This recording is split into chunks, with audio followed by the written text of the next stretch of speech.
Joining us now is Tom Neumann. And Tom, you are the Cryospheric Sciences Lab Chief with NASA Goddard. We're talking today about 2020, climbing the record books when it comes to the average temperature of Earth. Where do we come in? Both NASA and NOAA released studies showing that 2020 was at or near the warmest year on record, very close with 2016. Perhaps more importantly is to put that year in context by looking at many years. When we take a look at the temperature record since 1880, the warmest 7 years have been the most recent 7 years. What does this mean when it comes to maybe something like hurricane season? Is there any sort of correlation between more intense or more frequent hurricanes with warmer global temperatures? You can't really say any specific storm is due to global warming, but on average, that's exactly the sort of thing we expect to see. For example, the 30 named storms we had this year in the Atlantic Basin also was record-setting. What about wildfires? I mean, we had, the Bastrop fire. That was one of the worst fires in Texas. Is there any sort of correlation between that warmer global average temperature and wildfires? We do see changes in local temperatures and rainfall patterns that can lead to drying conditions or droughts. We saw in Australia or up in Colorado much more intense fire seasons in 2020 than they had before. And that's another one of those consequences. The drier conditions, more volatile fire stocks can lead to more intense fires.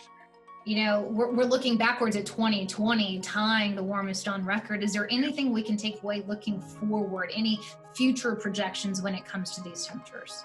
So looking ahead to 10 years, 20 years, 50 years, it really depends on what emission scenario we follow going forward.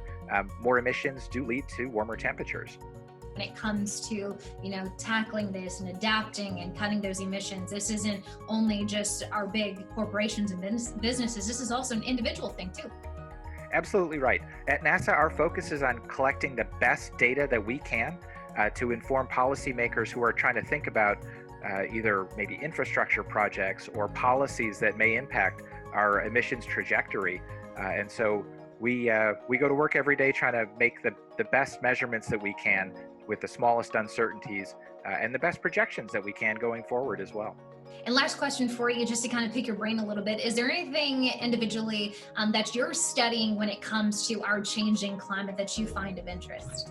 So I'm an ice sheet scientist by training, so I study places like the Greenland ice sheet or the Antarctic ice sheet. And what we're finding there is that warmer temperatures lead to more ice loss, not surprisingly. And that ice, as it melts, goes right into the ocean and increases sea levels globally. One thing to maybe keep in mind is that the Earth really is a coupled system, and what's happening in the Antarctic or up in the Arctic doesn't just stay there. It really does impact people globally. I believe we're seeing, greater impacts at a faster rate up at the poles too, right?